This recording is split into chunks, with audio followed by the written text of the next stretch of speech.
जय हिंद मेरे प्यारे विद्यार्थियों, मैं दीपक सर आप सभी को अपने इस YouTube चैनल में हार्दिक स्वागत करता हूं। आशा करता हूं कि आप लोग काफ़ी मस्त होंगे और बढ़िया से अपने पढ़ाई में लगे होंगे।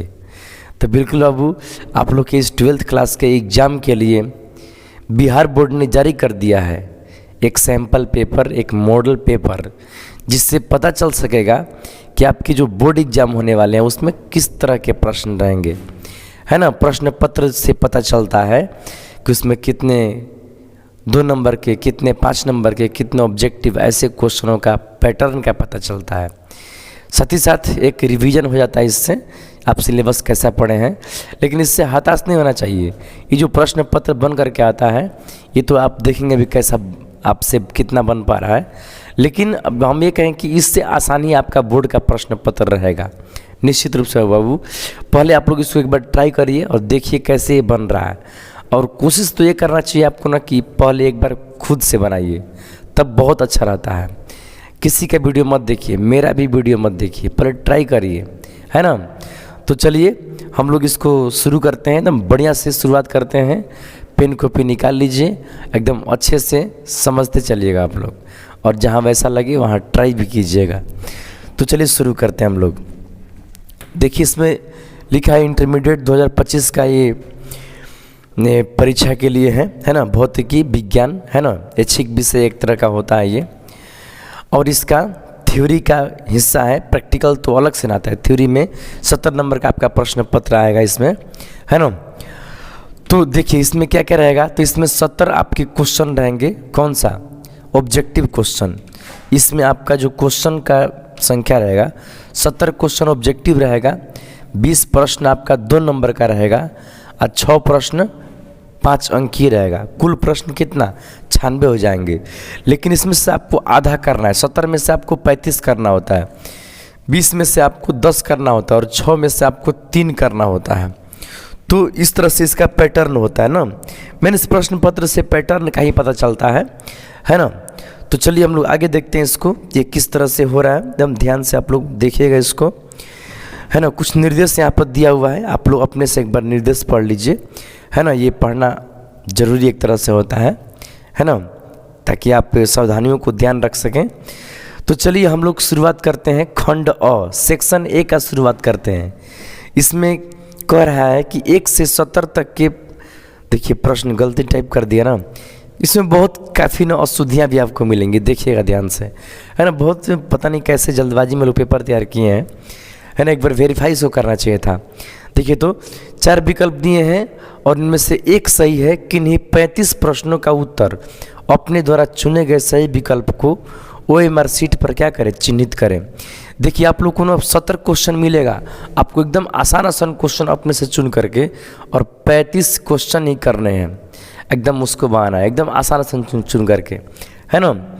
ऐसे तो आपको सब बताएंगे, हम तो आपको 70 में 70 का तैयारी कराएंगे, लेकिन बोर्ड में आपको यही काम करना है। तो चलिए फर्स्ट क्वेश्चन पे विचार करते हैं। फर्स्ट क्वेश्चन क्या है? आप लोग क्वेश्चन अच्छे से दिख रहा है ना? चलिए देखिए तो शुरू करते हैं हम लोग हल इसका। देखिएगा आप लोग अच्छे से इसको। देखिए एक वर्ग के 3 सिरों पर समान आवेश रखे गए हैं। एक वर्ग है और उसके 3 सिरों पर न समान आवेश रखे गए हैं।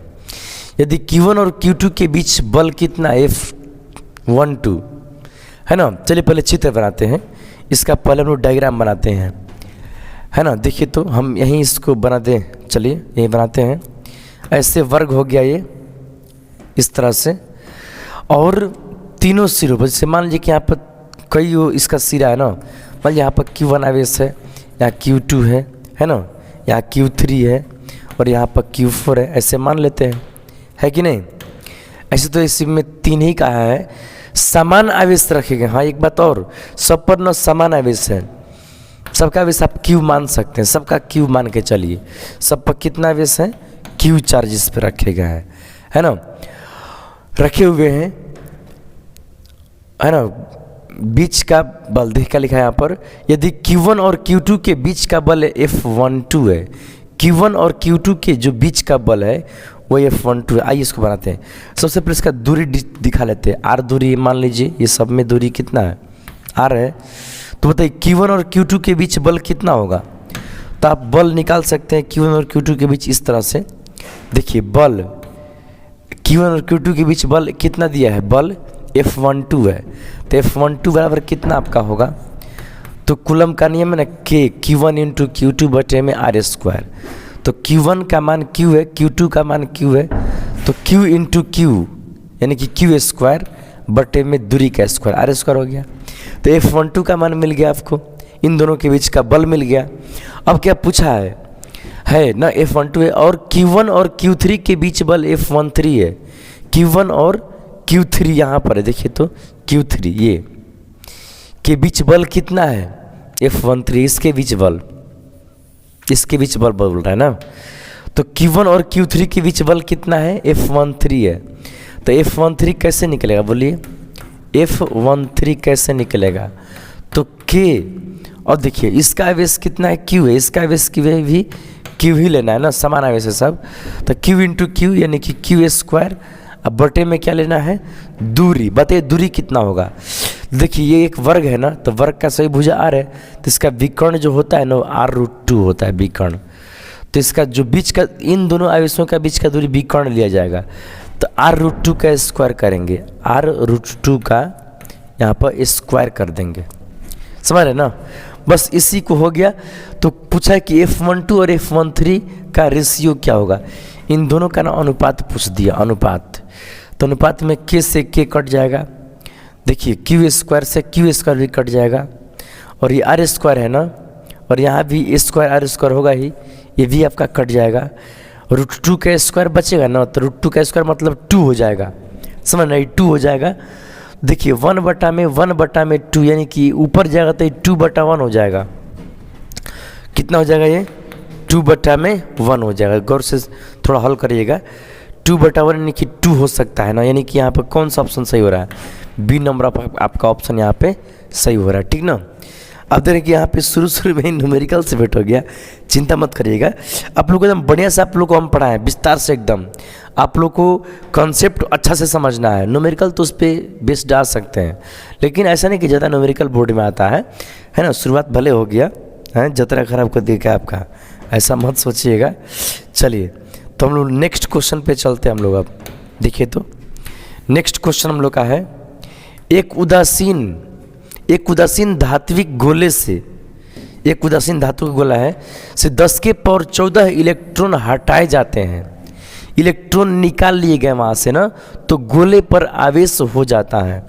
आइए देखिए सूत्र होता है हम लोग का आवेश का, Q बराबर Ne एक सूत्र होता है ना। तो यहाँ पर कितना आवेश का संख्या दिया है, 10 के पावर 14। इलेक्ट्रॉन हटाए थे, इलेक्ट्रॉन ई का मान बताइए तो, एलिमेंट्री चार्ज जो होता है 1.6 इंटू 10⁻⁻19 कूलम्ब। और इलेक्ट्रॉन का बात है तो ई का मान माइनस में लिया जाता है। तो अब गुना कर दीजिए इसको, -1.6 हो जाएगा, और गुणे 10 के पावर 14 और -19 बताइए कितना होगा। 14 और -19 करिएगा तो कितना हो जाएगा, ये 5 हो जाएगा क्या, इतना हो जाएगा ना। 14 और -19 कितना हो जाएगा, ये 5 हो जाएगा। तो देखिए इसमें ऑप्शन नहीं दिया है ना, नहीं दिया है, इसे दिया ऑप्शन, इसमें दशमलव हटना पड़ेगा। देखिए -16/10 कर देते हैं, और गुणे 10 के पावर कितना 5, और ये 10 के पावर कितना, ये 14 और -19 है ना, तो यहाँ पे -5 आएगा, -5। और ये 10 नीचे है, ऊपर ले जाएंगे 10 के पावर, यहाँ 1 है, ऊपर ले जाएंगे तो कैसे हो जाएगा, ये माइनस में 16 और गुणे 10 के पावर -5, और ये 1 है, पावर 10 के पावर ऊपर जाएगा तो -1 होगा, तो वही -1 कर देते हैं। तो कुल होगा आंसर इसका -16 गुणे 10 के पावर -6 कूलम्ब हो जाएगा ना, आवेश है ना। तो -16 माइक्रो, इसको माइक्रो बोलते हैं, -16 माइक्रो कूलम्ब है ना। देखिए कौन सा ऑप्शन दिया है, -16 माइक्रो कूलम्ब आपका ए नंबर ऑप्शन यहाँ पे दे रहा है, ठीक ना। इस तरह से ये हो गया। चलिए नेक्स्ट क्वेश्चन पर चलते हैं हम लोग। देखिए नेक्स्ट क्वेश्चन है, समविभीय पृष्ठ तथा विद्युत बल रेखाओं के बीच कोण है। देखिए तो एकदम स्पष्ट तरीके से आप लोगों को बताया है ना। ऊपर का क्वेश्चन भी उस तरह का न्यूमेरिकल बनवाए थे, और ये तो डायरेक्ट नोट्स मिलता है। ऐसा है कि समविभीय पृष्ठ, मान लीजिए बिंदु आवेश है, तो इसका समविभव पृष्ठ हो गया। और विद्युत बल रेखाओं, यहाँ से विद्युत बल रेखाएं निकलती हैं, विद्युत क्षेत्र रेखाएं ऐसे के बीच कोण है। देखिए तो ये जो हो गया, ये जो हो गया है ना, और ये रेखा जो हो गया, इसके बीच का कोण यहाँ पर कितना डिग्री है? यहाँ कोण 90 डिग्री बनता है। यानी कि समविभव पृष्ठ और विद्युत क्षेत्र, समविभव पृष्ठ और जो विद्युत क्षेत्र होता है परस्पर लंब होता है ना, तो यहाँ पे 90 डिग्री यहाँ पे आंसर होगा। आइए देखते हैं कौन सा 90 डिग्री यहाँ पे दिया है कि नहीं। 0, 180 डिग्री, 90 डिग्री, देखिए यहाँ पर दे रखा है, यहाँ पर है ना, ये आपका हो जाएगा। एकदम बढ़िया से देखना है, घबराना नहीं है, बिल्कुल नहीं। चलिए यहाँ देखिए, Q आवेश से आवेशित, एकदम गौर समझिएगा, Q आवेश से आवेशित R त्रिज्या के, Q आवेश से आवेशित है R त्रिज्या के गोलीय चालक, देखा ये गोलीय चालक है और Q आवेश है इस पर, आवेश इस पर Q है, R त्रिज्या, इसकी त्रिज्या कितना बता रहा है? R त्रिज्या कि गोलीय चालक के केंद्र से बाहर, केंद्र से ना मतलब केंद्र से और गोले से ही बाहर एक तरह से एक बिंदु कौन सा है? X है।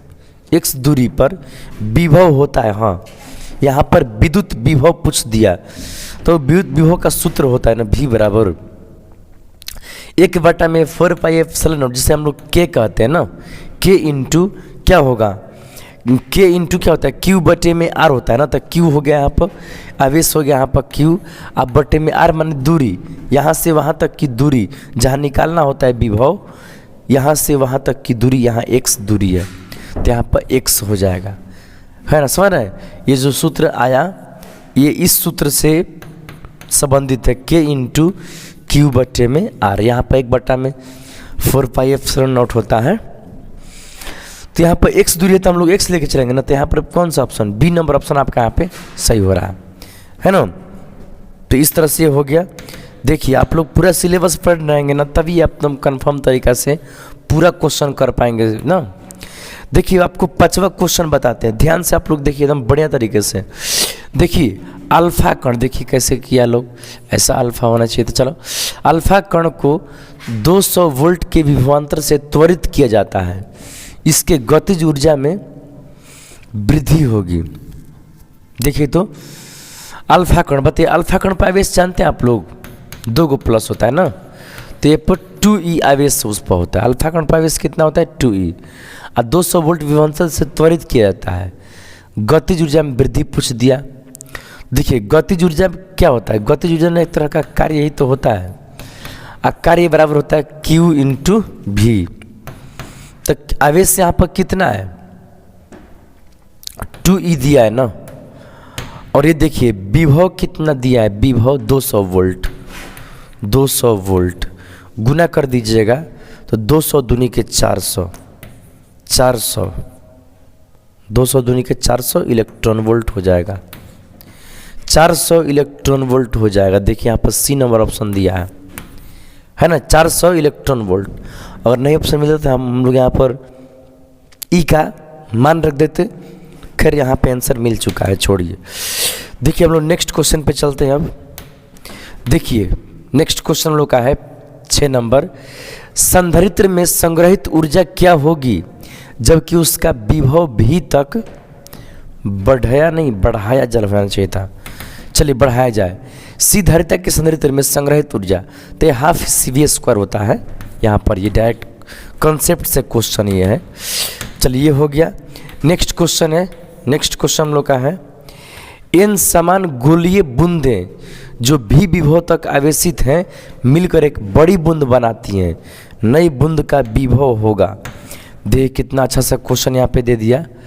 देखिए एन समान गोलीय बूंदें, देखिए यहाँ पर एन समान गोलीय बूंदें हैं। देखिए तो गोलीय बूंद इस तरह से मान लीजिए है, गोलीय बूंद छोटा छोटा गोली है, ये गोलीय बूंद है ना, और मिल करके क्या कर रहा है? एक बड़ी बूंद बनाती है, छोटे छोटे गोलों के बड़ा गोला बना रहा है, ठीक ना। तो फिर क्या कह रहा है? बनाती हैं एन समान गोलीय बूंदें। ये सब गोलीय बूंद की संख्या कितना है? एन गो है ना। अब भी विभव तक का विषय, प्रत्येक का वोल्टेज यहाँ पर भी दिया है, मिलकर बड़ी बूंद बनाती हैं, नई बूंद का विभव होगा। हाँ, नई बूंद का विभव पूछा है ना, कैसे निकालिएगा? तो इसका विभव का सूत्र होता है V बराबर क्या होता है, 1/4πε0, जिसे हम लोग K कह सकते हैं, K इंटू Q/R। तो Q इसका आवेश बताइए। तो देखिए, प्रत्येक पर आवेश मान लेते हैं कितना कितना, एक पर आवेश मान लेते हैं Q, तो सब पर Q होगा, संख्या का गो है, N गो है, तो कुल आवेश कितना हो, कुल आवेश कितना होगा बताइए? कुल यहाँ पर आवेश अगर आपसे पूछें तो कितना हो कुल आवेश? देखिए तो Q बराबर इसमें हो जाएगा एक आवेश गुने संख्या N इंटू Q हो जाएगा। तो N इंटू Q कुल आवेश हो गया। विभव का सूत्र होता है K इंटू Q/R, तो कुल आवेश हो गया Q, वही NQ। अब त्रिज्या इसका चाहिए, इसका त्रिज्या बोलिए कितना होगा बताइए? तो देखिए, मान लीजिए कि प्रत्येक छोटे बूंद की त्रिज्या छोटा आ रहा है, तो देखिए हम ऐसे लिख सकते हैं क्या, गौर से समझिएगा। तो देखिए, सभी बूंदों का आयतन मिल के न उसको बनाया है, तो इन दोनों का आयतन सेम होगा, मतलब इन सब का आयतन और वो अकेले आयतन सेम होगा, यानी कि उसका आयतन बोलते हैं पहले 4/3 πr/Q, है ना। और फिर इनमें से इन सब का आयतन तो संख्या गुने 1 का आयतन 4/3 पाई छोटा r/Q मान लेते हैं, छोटा r त्रिज्या। तो यहाँ देखिए 4π से 4π कट जाएगा, पाई से पाई भी कट गया, 4/3 कटा है। और देखिए छोटा उसका त्रिज्या मांग रहे हैं ना, तो r का मान कितना होगा? तो nr/Q के पावर किस हो जाएगा r का मान? देखिए तो यहाँ पे ऐसे लिखते हैं, r का मान कितना हो जाएगा आपका nr/Q का पावर हो जाएगा, ये 3 इधर जाएगा तो 1/3 हो जाएगा, है ना।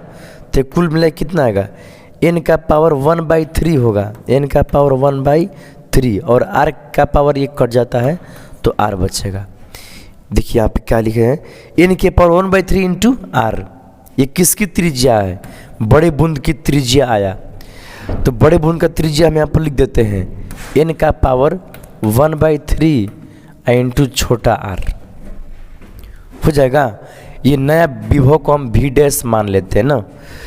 तो देखिए तो कितना फाइनल ये आएगा, ये V' बराबर कितना आएगा, करो करिए तो V' बराबर कितना आएगा, ये KQ/R, ये तो KQ/R हो जाएगा, KQ/R।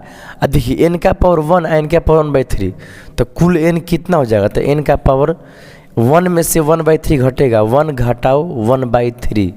देखिए यहाँ पे थोड़ा वैसा लिखा गया, हम यहाँ क्या बोले हैं, n माइनस 1/3, तो घटा लीजिए तो ये 2/3 आएगा। और ये तो नॉर्मल विभव है पहले वाला, शुरू का विभव कितना होगा, त्रिज्या छोटा आ रहा है तो एक बूंद का विभव कितना होगा, K इंटू 1 का आवेश Q बटा में 1 का त्रिज्या, ऐसा। तो विभव ओल्ड वाला का, ये ओल्ड वाला का विभव इंटू n का पावर कितना हो जाएगा 3। देखिए 1 - 1/3, 1 - 1/3 कितना होगा, तो 3 - 1 यानी कि 2/3 बनाएगा, ठीक है, 2/3। आप लोग अच्छे से बनाइएगा, हम थोड़ा सा इस तरह से बना दिए हैं। n का पावर 2/3, v इंटू n का पावर 2/3 कहाँ दिया, यहाँ दिया है क्या, यहाँ पे D नंबर ऑप्शन आपका सही हो रहा है, यहाँ पर ना D नंबर ऑप्शन आपका यहाँ पे सही होते दिख रहा है। तो इस तरह से ये हो गया। चलिए नेक्स्ट क्वेश्चन पे चलते हैं हम लोग। नेक्स्ट क्वेश्चन हम लोग का है 7 हो गया ना, 8 नंबर क्वेश्चन। एक समांतर प्लेट संधारित्र के प्लेटों के बीच 10⁵ वोल्ट प्रति मीटर का विद्युत क्षेत्र है। यदि संधारित्र के प्लेटों पर 1 माइक्रोकूलम्ब क्या है, 1 माइक्रोकूलम्ब आवेश 1 माइक्रोकूलम्ब है, तो प्रत्येक प्लेट पर बल है। देखिए यहाँ पर बल पूछ दिया है, क्या पूछ दिया है, बल। तो देखिए तो हम इसको अच्छे से बनाते हैं, यहाँ बनाते हैं ना, थोड़ा सा वहाँ पर वो हो जा रहा है। तो देखिए यहाँ पर विद्युत क्षेत्र कितना दिया ये बता दीजिए।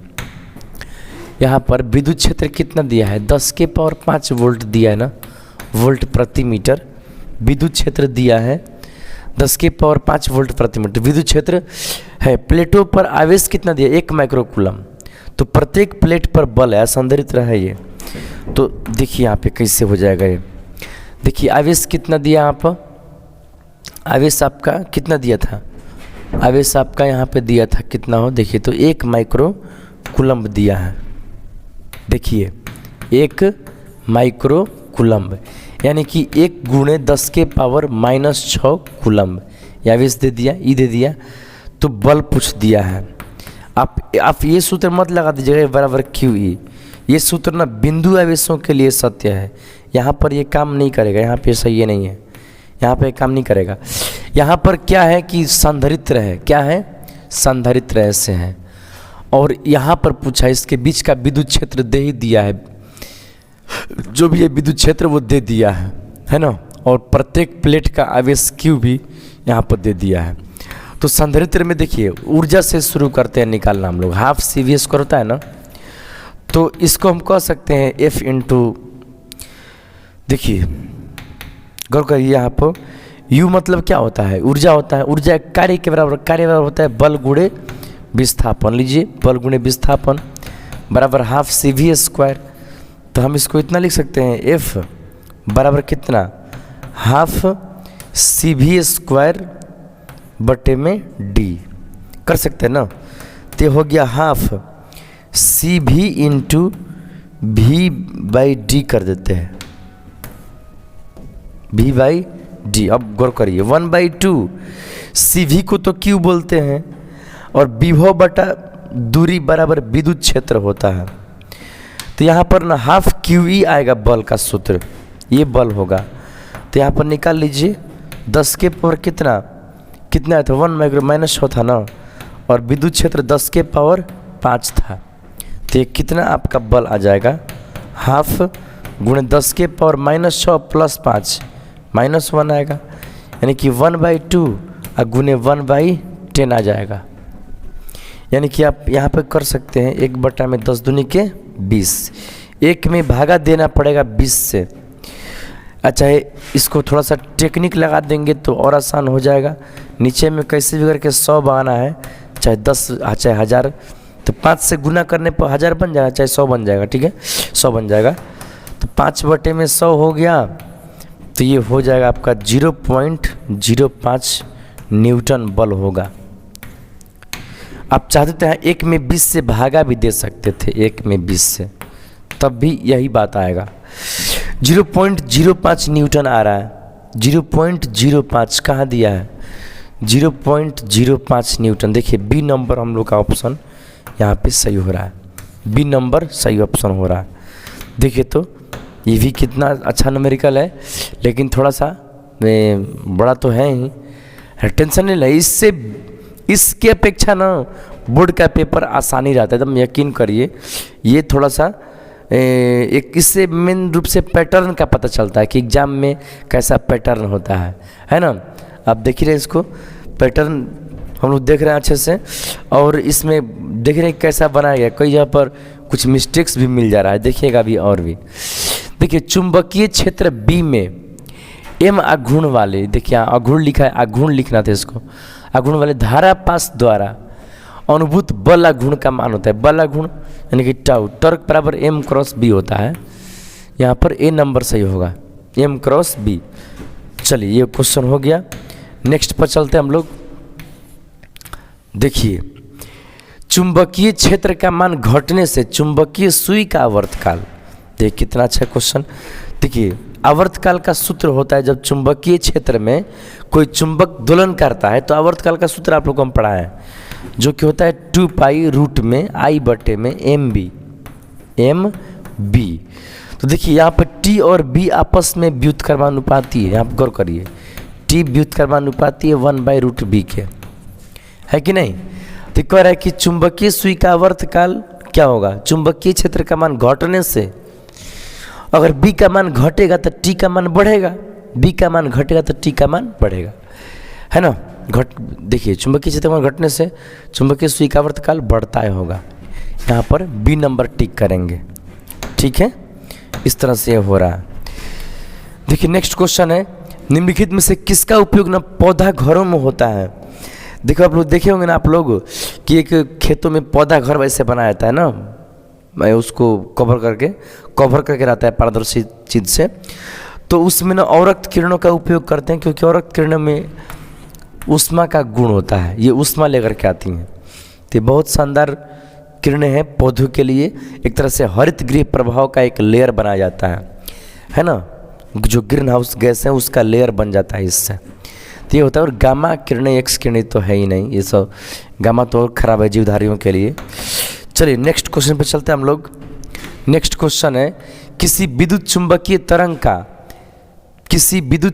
तरंग का ई सदिश एक्स अक्ष के अनुदिश, क्या कह रहा है ये, ई जो है ना विद्युत क्षेत्र एक्स अक्ष के अनुदिश है, विद्युत क्षेत्र किधर बता रहा है, तथा एच में सदिश जेड के अनुदिश है, ये कह दिया। कभी वैसा शब्द लिखा ना कि कोई उसका अर्थ ही नहीं निकल रहा। एच में सदिश जेड की अनुदिश है। देखिए इसको क्या बोलना चाहते हैं, हम बताते हैं आपको। तरंग की गति का दिशा होगा। देखिए ये विद्युत चुंबकीय तरंग क्वेश्चन ना, देखिए बताते हैं आपको। ई एक्स दिशा में है, विद्युत क्षेत्र किधर है, विद्युत क्षेत्र मान लीजिए ये एक्स दिशा है, ये वाई दिशा है, और ये मान लेते हैं जेड दिशा। तो इधर हो गया आपका विद्युत क्षेत्र, विद्युत क्षेत्र हो गया इधर, है ना। और एच में बी इसको लिखना चाहिए था। जेड अक्ष में मानिए चुंबक क्षेत्र, चलिए हम बताते हैं। जेड अक्ष में क्या है, चुंबक क्षेत्र है बी। तो बोल रहा है कि गति की दिशा, तो ई क्रॉस बी बराबर भी होता है ना, ऐसे होता है ना, ई क्रॉस बी निकालते हैं, तो ई क्रॉस बी की दिशा में तरंग चलता है। तो ई क्रॉस बी करिए, अपने दाहिने हाथ को रख करके ई क्रॉस बी करेंगे। ई क्रॉस बी करेंगे तो अंगूठा नीचे जा रहा है, नीचे मतलब वाई अक्ष का उल्टा, यानी कि वाई डैश हो। देखिए इसे मुड़ेंगे ई क्रॉस बी तो नीचे, यानी कि वाई डैश, वाई है ना ये, वाई का पॉजिटिव वाई का नेगेटिव वाई डैश होता है। तो वाई डैश दिया है, नहीं दिया है क्या, वाई डैश नहीं दिया है तो हम यहाँ पर वाई मार सकते हैं फिलहाल ना, यानी कि वाई वाला अक्ष पर ही न जा रहा है इसलिए। तो इस तरह से ये हो गया। देखिए नेक्स्ट क्वेश्चन पर चलते हैं हम लोग। देखिए बेतारी नहीं, बेतार होना चाहिए था। बेतार तार संचार का आविष्कार कौन किया था, तो वो आप लोग बहुत पहले से जानते हैं, जी मार्कोनी किए थे ना। आप लोग को हम विद्युत चुंबकीय तरंग वाले लेसन में अच्छे से बताए हैं, है ना। तो ये हो गए यहाँ पर। चलिए देखिए आगे बच्चा जी, आप लोग देखिए ध्यान से। एक माध्यम से दूसरे माध्यम में जाने पर प्रकाश किरण मुड़ जाती है। तो ये मुड़ने की प्रक्रिया, तो माध्यम से मुड़ने की प्रक्रिया को अपवर्तन बोलते हैं, ठीक है। ये तो ये कितना आसान क्वेश्चन है, आसान भी रहता है, ऐसे थोड़ा ना है। किस कारण से हवा का बुलबुला पानी में चमकता नजर आता है। देखिए आप लोग एकदम बढ़िया से प्रैक्टिकली आपको पूर्णांतरिक परिवर्तन सिखाए हैं, और वहाँ पर स्पष्ट एकदम नोट्स से मिलता हुआ क्वेश्चन है। पूर्णांतरिक परिवर्तन से एकदम हम बताएं आप लोग को बढ़िया से, बुलबुला है ना, शीशा की दरार चमकना, ऐसे ऐसे। चलिए नेक्स्ट क्वेश्चन पे चलते हैं। एक उभयोतल लेंस के पदार्थ का अपवर्तनांक 1.5 है। इसकी फोकस दूरी का मान क्या होगा, फोकस पूछ दिया क्या। प्रत्येक तल की वक्रता त्रिज्या 20 सेमी है, और फोकस दूरी का मान यहाँ पर पूछ दिया है ना। वक्रता त्रिज्या का मान यहाँ पे दिया है। तो देखिए उभयोतल लेंस का मतलब होता है कि ऐसे लेंस है, तो उत्तल लेंस का एक इधर वक्रता त्रिज्या होता है जिससे R1 मानते हैं, और वो इधर होता है प्लस में 20 है, और दूसरा इधर होता है वक्रता त्रिज्या R2 मानते हैं उसको। R2 का मान कितना लेते हैं, प्रत्येक तल का ना, दोनों तल का 20 ही है, तो इधर ले लेते हैं, चूंकि इधर है तो -20 ले लेते हैं इसका वक्रता त्रिज्या, है ना। और अपवर्तनांक कितना दिया है, इसके भीतर का जो अपवर्तनांक है वो 1.5 दिया हुआ है। तो फोकस पूछा है, तो लीजिए सूत्र बनाइए। 1/f बराबर होता है क्या, म्यू -1 1/में R1 -1 बटा में क्या R2 होता है। तो देखिए 1/f इक्वल टू आपका हो रहा है 0.5 - 1 इंटू 1/, में R1 का मान 20 है, +20 है, R2 का मान आपका कितना है, -20 है। R2 का मान कितना है, -20 है, तो आपका कितना हो जाएगा 1/f बराबर ये हो जाएगा आपका म्यू का मान कितना दिया है, म्यू का मान 1.5 ना, यहाँ 1.5 होगा। 1.5 में से 0.5 बचेगा, 0.5 और गुणे आपका 1/20 प्लस 1/20 तो जोड़िएगा तो 2/20 हो जाएगा, तो कटेगा तो 10 यहाँ आया कट करके, तो ये 0.5 है। तो कैसा करें बताइए। देखिए यहाँ आप कर देते हैं काम शेष। 1/f बराबर 5/10, गौर करिए, इसको हम बोले हैं 5/10 और ये 1/10 यहाँ पर है, 1/10, 5 दूनी के 10, यानी 1/f बराबर कितना हो जाएगा, 1/20। तो f है कम f, 1/20 से गुणा 20 सेंटीमीटर, ऐसे फोकस आया 20 सेंटीमीटर। देखिए 20 सेंटीमीटर, यहाँ पर सी नंबर ऑप्शन आपका सही हो रहा है। तो देखिए ना आप लोग, न्यूमेरिकल कितना सारा आ रहा है, लेकिन निश्चिंत रहना है, बोर्ड क्वेश्चन से आसानी रहता है, इससे मेन आपको पैटर्न देखना है। लेकिन हम आपको इस तरह से बताएं क्लासरूम में भी कि आप बढ़िया से क्वेश्चन पूरा का पूरा करके आइएगा, है ना। 70 में 70 करने की क्षमता आपको हम बता चुके हैं, है ना। एकदम बढ़िया से आप उसको बस रिवीजन करिए, जितना अधिक से अधिक हो सकता है रिवाइजिंग करिएगा ना, तो सबका सब एकदम क्वेश्चन आपसे बनने लगेगा, है ना। तो देखिए हम लोग आगे चलते हैं, नेक्स्ट इस क्वेश्चन पे चलते हैं। देखिए एक उत्तल लेंस ऐसे पदार्थ का बना है जिसका अपवर्तनांक 1.5 है, ठीक है। एक उत्तल लेंस है, इसका अपवर्तनांक कितना दिया है, 1.5, ये इसका अपवर्तनांक दिया है, ठीक है। इस लेंस को यदि पानी में डाल दिया जाए, पानी में इसको डाल दिया गया हो, चलो ये पानी में डाल दिया गया, पानी में, ये पानी है सब, पानी का अपवर्तनांक जानते हैं ना आप लोग, पानी का होता है 1.33 ना। तो यह किसके समान व्यवहार करेगा, हाँ देखिए इसका व्यवहार पूछ रहा है। देखिए तो इसके ऊपर तो हम विस्तार से आपको बताएं, एकदम आपको 3 स्थितियों में स्पष्ट लिखवाएं आप लोग को अच्छे से, और सिद्ध भी करवाए हैं। जब भीतर से बाहर का अपवर्तनांक ज़्यादा रहे, जब भीतर के अपेक्षा बाहर का अपवर्तनांक ज़्यादा रहे, तो लेंस अपने गुण के अनुसार काम करता है, यानी कि उत्तल है तो अपने उत्तल गुण को ही रखेगा, यानी कि समांतर किरणों को अभिसारी करेगा, यानी कि अभिसारी लेंस होगा ये नंबर होगा। क्या समझ गए हैं। अपसारी भी ये हो जाता, जानते हैं कब, अगर बाहर का अपवर्तनांक ज़्यादा रहे और भीतर का कम रहे, तब। आप लोग एकदम बढ़िया से आप लोगों को बताए हैं। चलिए नेक्स्ट क्वेश्चन देखते हैं। देखिए 3 लेंस जिनकी फोकस दूरी 20 सेमी, -30 सेमी और 60 सेमी है, एक दूसरे से सटे हैं, संयोजन का फोकस दूरी पूछ दिया वो। देखिए बहुत आसान तरीके से बता रहे हैं आप लोग को। एक सूत्र होता है 1/f बराबर 1/f1 + 1/f2 + 1/f3। वो क्या है, 1/f1 + 1/f2 + 1/f3।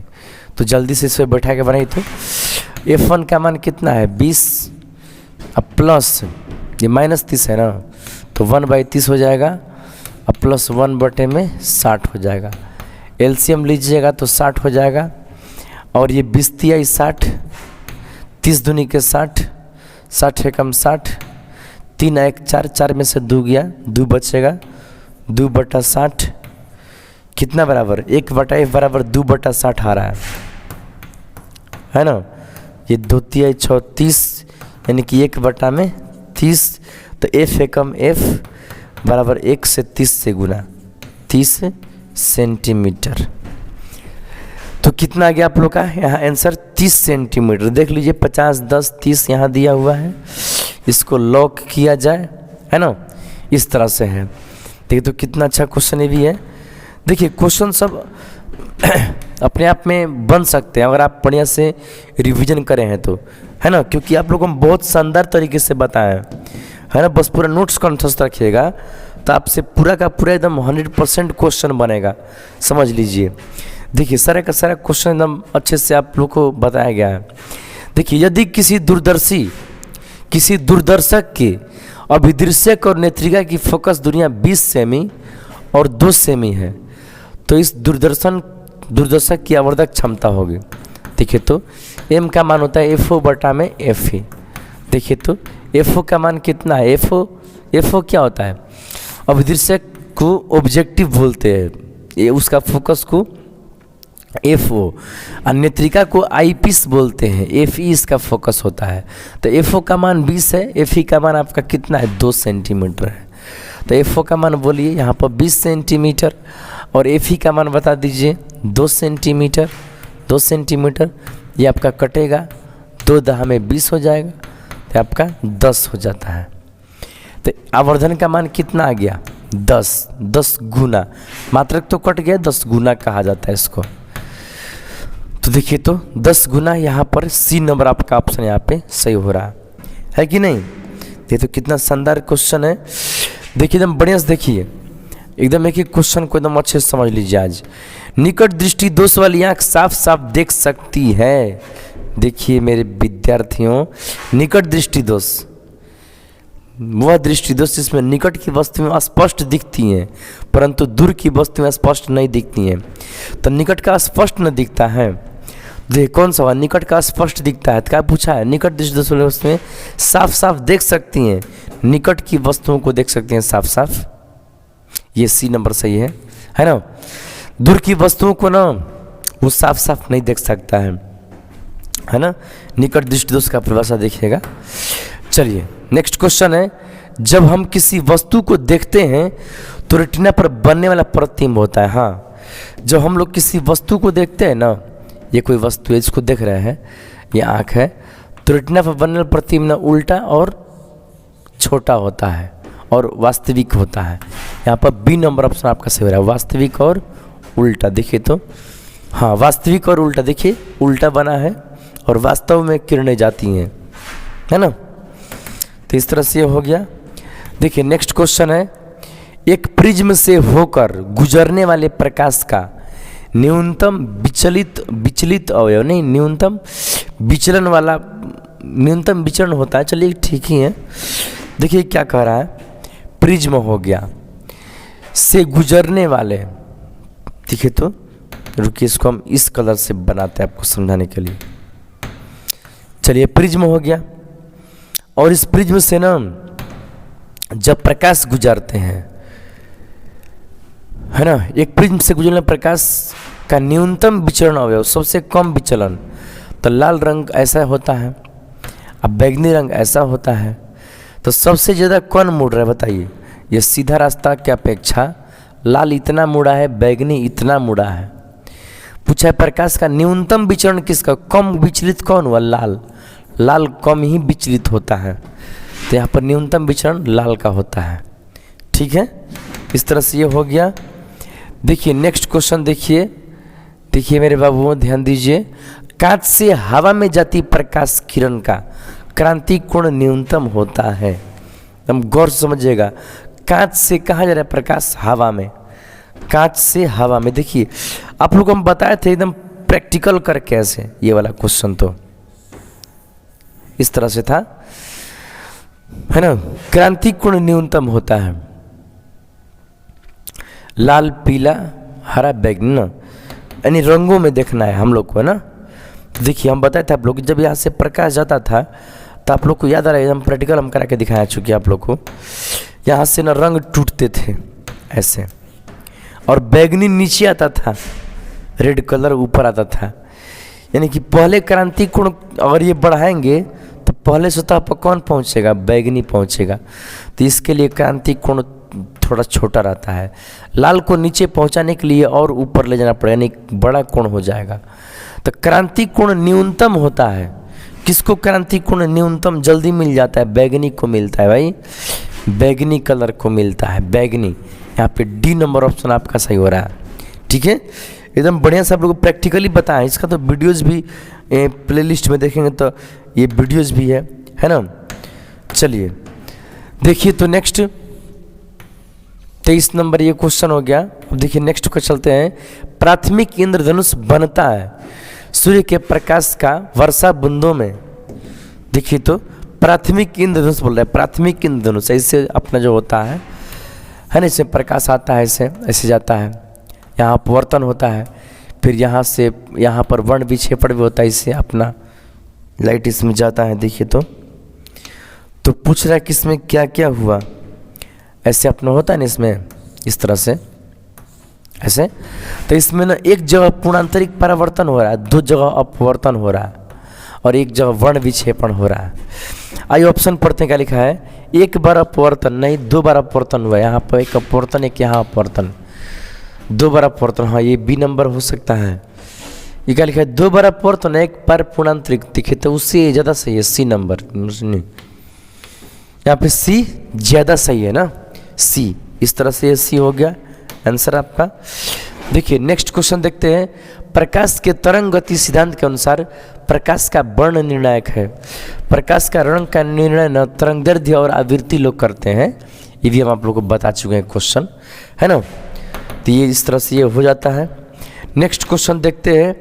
अज्ञात आकार वाले एक सुदूर स्रोत से आने वाला प्रकाश का तरंगाग्र। एक बात याद रखिएगा, जब प्रकाश स्रोत ना बहुत दूर रहे ना और वहाँ से प्रकाश आएगा तो वो अब समतल शेप में आता है, समतल तरंगाग्र। एकदम निश्चिंत रहिए इसके लिए, है ना। कैसा भी आकार का स्रोत हो, अनंत से अगर प्रकाश आ रहा है तो समतल तरंगाग्र बनाता है, समतल वेव फ्रंट बनाता है। देखिए नेक्स्ट क्वेश्चन है। दो स्रोतों को कला संबद्ध कहते हैं। कला संबद्ध यानी कि कला जो हो समान रहे, कला नियत रहे, यही वाला होगा। कला संबद्ध यानी कि बी नंबर से होगा। कलांतर में परिवर्तन ना आए तो गलत है, ये भी गलत है। कला संबद्ध के लिए कला नियत होता है, ठीक ना। देखिए हो गए 28 नंबर। देखिए रचनात्मक व्यतिकरण के लिए किसी बिंदु पर पहुंचने वाले दो तरंगों के बीच कलांतर होना चाहिए। कलांतर पूछ दिया। रचनात्मक मतलब क्या होता है, समपोषी व्यतिकरण। तो समपोषी के लिए कलांतर आप लोग को हम बताए हैं। 0 डिग्री था, 2 पाई, है ना, 4 पाई, यानी कि समगुणज। याद है समगुणज? देखा था इसमें से कौन सा दिया ऑप्शन में, तो शुरू वाला शून्य यहाँ पर दिया है, शून्य है ना। ऐसे इसका सम संख्या गुणज का हम लोग सूत्र भी बना लेते हैं उसमें, है ना। 2m पाई या 2n पाई नाम से होता है वो। चलिए हो गया। नेक्स्ट क्वेश्चन पे चलते हैं हम लोग। नेक्स्ट क्वेश्चन पे चलते हैं। फ्रिंज की चौड़ाई दूरी है। हाँ फ्रिंज का चौड़ाई किसका दूरी है बताइए। ऐसे फ्रिंज बनता है ना, तो फ्रिंज का जो प्रत्येक फ्रिंज का जो चौड़ाई होता है ऐसे, है ना। एक ब्लैक होता है, एक वाइट होता है, फिर ब्लैक होता है, फिर वाइट, ब्लैक, वाइट, ब्लैक, ऐसे। तो फ्रिंज का चौड़ाई क्या होता है, केवल दो काली फ्रिंजों के बीच की दूरी। दो काली फ्रिंजों के बीच की दूरी तो सही कह रहा है, लेकिन केवल कह दिया ना। दो काली क्यों, दो चमकीली का भी तो फ्रिंज होता है। दो चमकीली फ्रिंजों के बीच की दूरी, ये केवल कहने से भाई दिक्कत हो जाएगा, इस केवल नहीं कहना चाहिए था। किन्हीं दो क्रमवर्ती काली या चमकीली, हाँ ये ठीक है। किन्हीं दो क्रमवर्ती, दो क्रम से आने वाला काली या चमकीली फ्रिंजों के बीच की दूरी। काली फ्रिंजों के बीच की दूरी को फ्रिंज की चौड़ाई कहते हैं। काली फ्रिंजों के बीच की दूरी को ये हो जाएगा चमकीली फ्रिंज का चौड़ाई। तो ये बिल्कुल सही दे रहा है, यहाँ पे सी नंबर आपका सही ऑप्शन हो रहा है, ठीक ना। देखिए आप लोग एकदम खूब अच्छा से बता रहे हैं, हर क्वेश्चन पर क्यों हो रहा है ऑप्शन एकदम स्पष्ट तरीके से। देखिए यंग के द्विस्लिट प्रयोग में रचनात्मक व्यतिकरण उत्पन्न करने वाली तरंगों के बीच पथांतर का मान नहीं होता है। देखिए क्या कह दिए, पथांतर का मान नहीं होता है। यंग के द्विस्लिट प्रयोग में रचनात्मक यानी कि संपोषी व्यतिकरण में पथांतर तो एम लेमडा होता है या एन लेमडा कई लोग लिखते हैं, है ना। एम लेमडा या आप एन लेमडा भी बोल सकते हैं, एन लेमडा ऐसे, है ना। ये पथांतर होता है जहाँ एन का मान क्या होता है, एन का मान कोई पूर्ण संख्या होता है। जैसे कि एन का मान 1 लेमडा भी हो सकता है, 2 लेमडा भी हो सकता है ना। 2 लेमडा, 3 लेमडा, है ना। यानी कि एन का मान पूर्ण संख्या 1 2 3 4 5 लेमडा लगा देना है तो ये हो जाएगा। देखिए तो कौन सा हुआ, एन का मान एन लेमडा ही सही है। ये कह रहा है कि एन प्लस 1 यानी कि यहाँ पर एन का मान 1 रखेगा तो 1 का प्लस 1 2 लेमडा, बिल्कुल 2 लेमडा होता है। क्या पूछा है, पथांतर का मान नहीं होता है। ये हो सकता है, ये भी हो सकता है, कौन नहीं होता है ये न पूछा हम लोगों से। देखिए 2n + 1, देखिए अभी एन रखिए, एन का मान 1 रखेगा 1 तो कितना हो जाएगा, 2 कम 2 + 1 3 लेमडा, ऊपर 3 लेमडा लिखे थे। ये देखिए ये नहीं हो पाएगा, ये लेमडा बाई 2 कर दिया ना। यहाँ पर रखिए कोई अंक, मान लीजिए 5 रख देते हैं, तो 5 दूनी के 10 और प्लस 1 11, 11 लेमडा बाई 2। ऐसा नहीं होता है। एन का मान एकदम पूर्ण संख्या में होता है, 1 लेमडा 2 लेमडा 3 लेमडा 4 लेमडा, ऐसे। देखिए यही नहीं होता है रचनात्मक में यही नहीं होता है, ये नहीं होता है। तो नहीं वाले को ठीक करना है। पता है ये ना समपोषी का नहीं है तो फिर ये विनाशी का होता है। लेकिन इस तरह से हो गया। चलिए नेक्स्ट क्वेश्चन पे चलते हैं हम लोग। फ्रेस्नेल दूरी ZF का मान होता है, तो ZF का मान की प्रकाश की जो वैलिडिटी होती है विवर्तन में, प्रकाश की वैलिडिटी जो होता है वो इसके बराबर होता है, a² में लेमडा के बराबर हम लोग इसको मानते हैं, है ना। चलिए बहुत शानदार क्वेश्चन। देखिए नेक्स्ट देखिए तो क्रिकहॉफ का नियम निम्न में किस नियम का पालन करता है। जब देख किरचॉफ का नियम बहुत अच्छे से सब के सब अच्छे से बताया आप लोगों को, देखा था ये भी आप लोग को बढ़िया से बताया हम। अगर आप कहीं और पढ़े होंगे तो वहाँ भी आपको बढ़िया से एकदम बताया ही गया होगा, बस आप रिवीजन करिए केवल अब बढ़िया से आप लोग। देखिए किरचॉफ का नियम किस नियम का पालन, किरचॉफ का नियम देखिए तो ये कहानी न प्रथम देती है ऊर्जा संरक्षण। किरचॉफ का नियम ऊर्जा संरक्षण होता है, आवेश संरक्षण ये भी होता है। किरचॉफ के प्रथम नियम में आवेश संरक्षण, द्वितीय नियम ऊर्जा संरक्षण। न संवेग तो नहीं होता, द्रव्यमान नहीं होता, कौन किया जाए। ऐसे में अंग्रेजी पढ़ना चाहिए। किरचॉफ्स पॉइंट रूल, हाँ देखा यहाँ पकड़ा गया। पॉइंट माने ज्वाइंट, बिंदु। संधि नियम, संधि नियम में तो किसी संधि पर आने वाली जनरल धाराओं का कुल जोड़ शून्य है कि वहाँ पे आवेश संरक्षण बी नंबर सही करिएगा आप लोग, है ना। इसको पढ़ने के अनुसार ना बी नंबर आपका सही हो रहा है ना, ज्वाइंट रूल। हाँ एग्जाम में भी ध्यान देना है। अगर मान लीजिए कि आप एग्जाम देने गए हैं और हिंदी से काम नहीं चल रहा है या हिंदी में गलत लिखा है तो आप अंग्रेजी वाला पढ़िए, है ना। लेकिन उससे ही पहले काम करिए। अगर कन्फ्यूजन है तो छोड़ दीजिए उसको। 70 में आपको 35 ही ना करना है भाई, तो 35 जब करना है तो क्या है हम रिस्क उठाएं उतना, 35 एकदम आसान आसान चुन करके कर देना है ना। चलिए वैसे तो आप लोग को हम चाहते हैं कि एकदम पूरा का पूरा बनाइए, 70 में 70 के लिए आपको हम तैयारी करा रहे हैं। देखिए विद्युतीय परिपथ के किसी बिंदु पर सभी धाराओं का बीजगणितीय जोड़ शून्य होता है। देखिए डायरेक्ट क्वेश्चन ये आ गया, किरचॉफ का नियम ही है ये। देखिए अब यहाँ देखिए नेक्स्ट क्वेश्चन, व्हीटस्टोन ब्रिज का व्यवहार किया जाता है। व्हीटस्टोन ब्रिज का व्यवहार जो होता है ना वो प्रतिरोध मापने में होता है मेरे बाबुओं, प्रतिरोध मापने में होता है। याद आ रहा है आप लोगों ना, ऐसे होता है, फिर ऐसे PQRS लिखते हैं इस तरह का, है ना।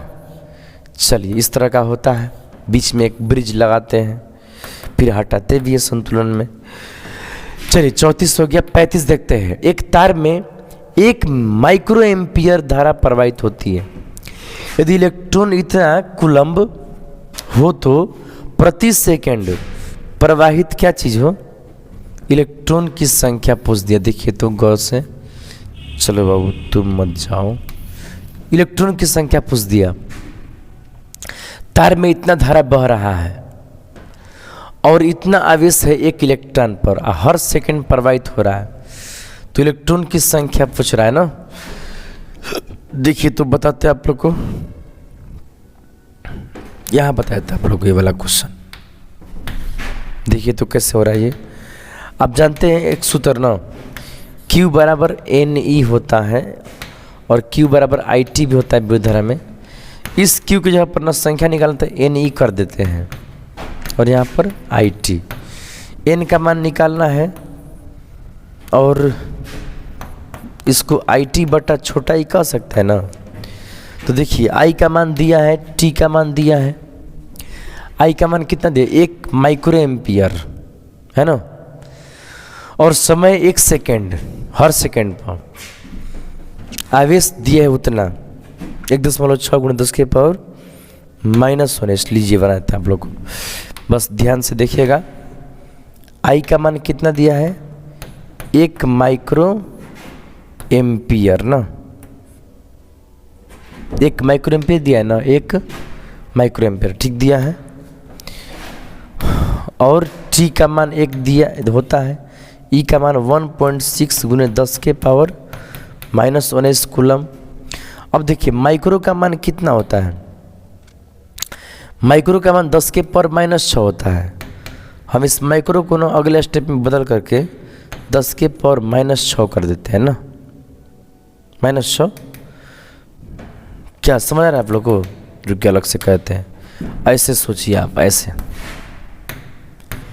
देखिए 1 गुणे 10 के पावर -6 है ना, गुणे 1 को छोड़ दीजिए उसको। अब आइए 1.6 गुणे 10 के पावर -19 कूलम्ब, समझ रहे ना। इसको हल करिए कितना आता है, देखिए तो इसका हल कितना आता है। 1/1.6 ये हो जाएगा, और 10 के पावर -6 अब +19, बताइए कितना आएगा। ये भगा दीजिएगा, आएगा 0.625 और गुणे 10 के पावर आपका हो जाएगा ये 13 हो जाएगा, +13, यानी कि 0.625 गुणे 10 के पावर 13 होगा। देखिए तो ये कौन सा ऑप्शन आपका सही हो रहा है, देखिए 0.625 तो फर्स्ट वाला ही है क्या, निश्चित रूप से ए नंबर ऑप्शन आपका यहाँ पे सही हो रहा है। देखिए तो अच्छे से। चलिए नेक्स्ट क्वेश्चन पर चलते हैं हम लोग। देखिए विद्युत हीटर में जिस तत्व का व्यवहार किया जाता है वह तत्व कौन सा है, बताइए। तो विद्युत हीटर में ना बाबू नाइक्रोम का प्रयोग करते हैं, बल्ब का था तो टंगस्टन हो जाता, ठीक है। नेक्स्ट क्वेश्चन पर चलते हैं हम लोग। आर त्रिज्या के वृत्तीय पथ पर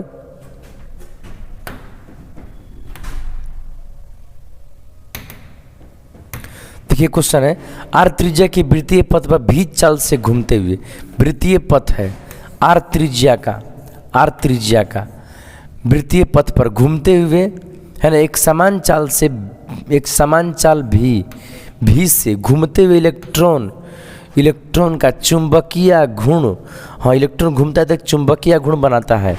तो m बराबर सूत्र होता है I, यानी कि इसमें प्रवाहित धारा गुने A, यानी कि इसका एरिया लिया जाता है ना, क्षेत्रफल। तो यही तो होता है, तो इसको कैसे हल करा जाएगा। m बराबर I, एरिया का मान बताइए, तो πr²। और देखिए m बराबर I की जगह पर कर सकते हैं Q/T इंटू πr²। तो देखिए तो क्या होगा, m बराबर कितना हो जाएगा, m बराबर देखिए तो Q यहाँ पर आवेश तो इलेक्ट्रॉन है, E बट्टे में टाइम नहीं दिया है, πr² दिया है साइड में, πr²। और T टाइम में चाहिए, बताइए टाइम कितना होगा। तो समय बराबर दूरी बटा चाल, तो दूरी कितना है, तो परिधि पर चल रहा है, तो परिधि का हो जाएगा 2πr, दूरी परिधि पे इलेक्ट्रॉन चल रहा है, दूरी बटा में चाल इसका भी दिया है। 2πr/t यहाँ रख देते हैं, देखो t के जगह पर 2πr/t, 2πr/t बोलिए कितना आएगा हल करके। देखिए तो पाई से पाई कट जाएगा, आर से ना एगो आर कटेगा, तो ये ER हो जाएगा। देखिए मैं पे जो लिखे ना T नहीं, ये 2πr/v है, यहाँ पर 2πr/v लिखना है। देखिए तो ये कितना होगा, ER और ये उल्टे होगा तो v ऊपर जाएगा, यानी कि EVR। अब बट्टे में केवल 2 बचेगा, EVR बट्टे में 2। देखिए अच्छे से बता आप लोग को, बोर मैग्नेट्रॉन इसी रास्ता से निकलता है ना, इस तरह से ये हो गया। कन्फर्म है आप लोग। चलिए बस एकदम अच्छे से आप लोग देखिए ध्यानपूर्वक, और एक बार प्रैक्टिस भी करिए अपने से भी। ये हो गया। देखिए तो नेक्स्ट, किसी सीधे धारावाही के तारा, क्या लिख दिया भाई, कहीं ऐसा अर्थ लिखा है ना कि कुछ समझ नहीं आ रहा है। किसी सीधे धारावाही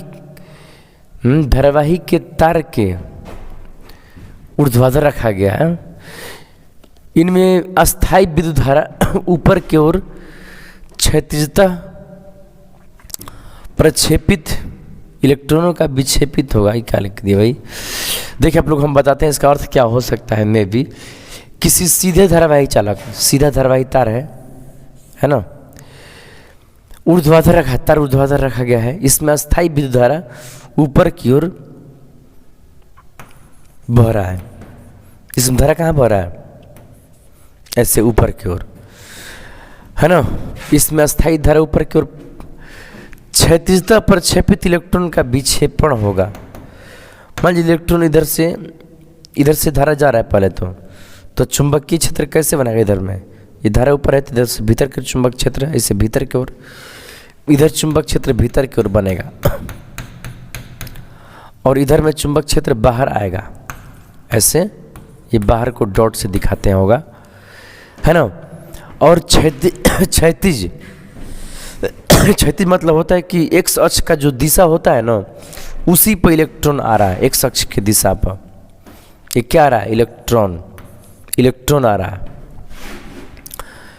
तो उसका क्या पूछा है? इलेक्ट्रॉन विक्षेप, इलेक्ट्रॉन किस ओर जाएगा बताइए।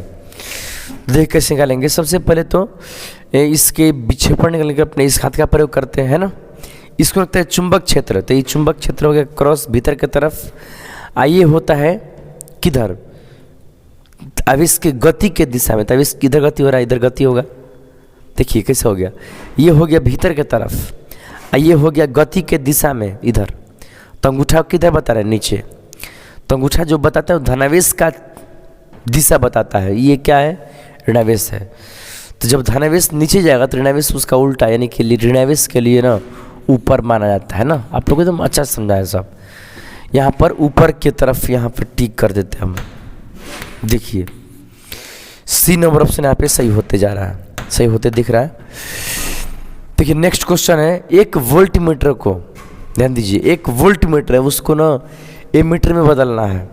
तो याद रखिए वोल्टमीटर है ना और उसको एमीटर में बदलना है, तो क्या उपाय रहता है कि इसके साथ ना एक समांतर क्रम में अत्यंत कम मान का प्रतिरोध जोड़ देंगे, अत्यंत कम मान का।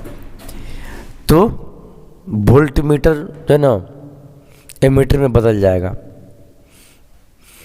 समांतर क्रम में निम्न प्रतिरोध जोड़कर ना सी नंबर, ताकि सब धारा इसमें से होके चला जाए और ये एमीटर जैसा बिहेव करने लगे। ठीक है, देखिए नेक्स्ट क्वेश्चन पे चलते हैं हम लोग। जब एक चुंबकीय क्षेत्र में धातु का गोला गतिमान कराया जाता है, गौर करिए, चुंबकीय क्षेत्र है और उसमें धातु का गोला चलेगा तो गर्म हो जा रहा है। क्यों? तो भाई धातु का गोला और वो भी चुंबक क्षेत्र में चले तो उसमें भंवर धारा बनता है भाई। अब भंवर धारा के कारण वो गर्म होता है। प्रत्यावर्ती धारा लिखा है, दिष्ट धारा नहीं, भंवर धारा। यहाँ पर आपका सही ऑप्शन सी नंबर हो रहा है। ठीक है, इस तरह से ये हो गया। देखिए नेक्स्ट क्वेश्चन पे चलते हैं हम लोग। किसी धारावाही प्रेषित्र से, हम ध्यान दीजिएगा, किसी न धारा बहने वाला एक प्रेषित्र है, प्रेषित्र है ना, से क्या हो रहा है? ऊर्जा U धारा I के समानुपाती संबंध, ऊर्जा और धारा के बीच। तो देखिए तो क्या कह रहा है यहाँ पर, और हिंदी नहीं समझ में आता तो अंग्रेजी ही पढ़ना चाहिए कि इंडक्टर का है। इंडक्टर मैंने स्वप्रेरकत्व होता है, तो स्वप्रेरकत्व में ऊर्जा होता है ½LI²। तो U और I² के बीच संबंध क्या है? U समानुपाती I² है। ठीक ना, इस तरह से ये हो गया आपका क्वेश्चन। नेक्स्ट देखिए, एक कुंडली का स्वप्रेरण गुणांक दिया है कितना? 5 मिली हेनरी। यदि इस कुंडली से 2 एम्पियर की धारा बहाई जाए तो कुंडली से संबद्ध फ्लक्स होगा। हम ध्यान से आप लोग समझिएगा ये क्या कैसे कह रहा है। एक कुंडली का स्वप्रेरण गुणांक 5 है, मतलब एल का मान दिया है 5 मिली हेनरी, यानी कि इसको हम कह सकते हैं 5 × 10⁻³ हेनरी, है ना। कुंडली में 2 एम्पियर धारा का मान दे दिया कितना? 2 एम्पियर। तो संबद्ध फ्लक्स तो होता है सूत्र ना हो N∅ = LI। तो LI करिए, L का मान आपका है कितना?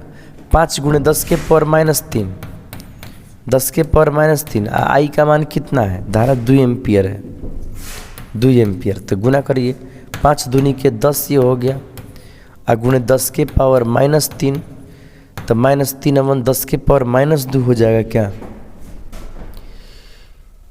देखिए कितना हो जाएगा ये कितना हो जाएगा 10 के पावर -2। यहाँ पे आंसर आ रहा है 10 के पावर -2 यानी कि 1/10 के पावर 2 यानी कि 100 यानी कि 0.01 हो जाएगा, है ना। फ्लक्स है तो इसका मात्रक वेबर होता है, तो 0.01 हो जाएगा ना। ये सी नंबर आपका आंसर सही होते दिख रहा है। इस तरह से हो गया। नेक्स्ट क्वेश्चन पे चलते हैं हम लोग। प्रत्यावर्ती धारा के वर्ग माध्य मूल मान और शिखर मान का अनुपात है, गौर करिएगा। प्रत्यावर्ती धारा के वर्ग में यानी कि IRMS बराबर होता है I0/√2, है ना। तो इसको हल करिएगा तो ये हो जाएगा IRMS बटे में I0।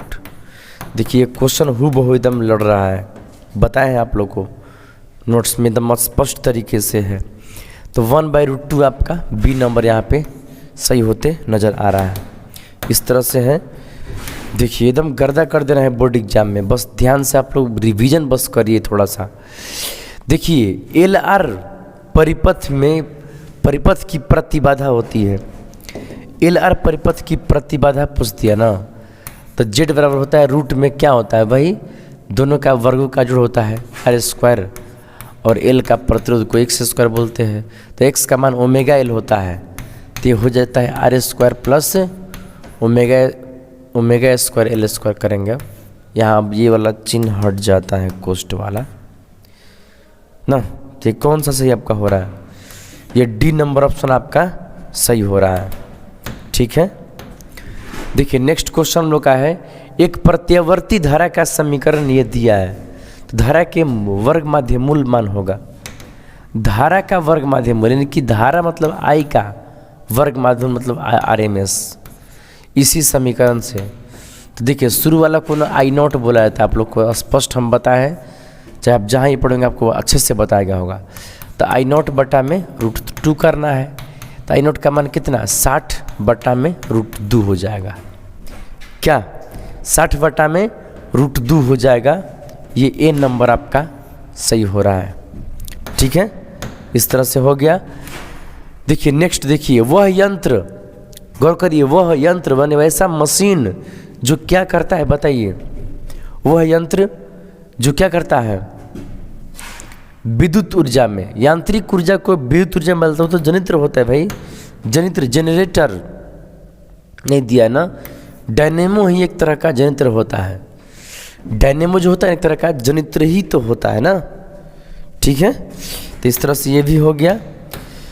देखिए नेक्स्ट क्वेश्चन है 47, प्रत्यावर्ती धारा परिपथ में, एकदम अच्छे से देखिएगा, एकदम ध्यानपूर्वक समझिए, एकदम हर क्वेश्चन आपको अच्छा से बता रहे हैं। प्रत्यावर्ती धारा परिपथ में अनुनाद की अवस्था में धारा और विद्युतवाहक बल के बीच कालांतर होता है।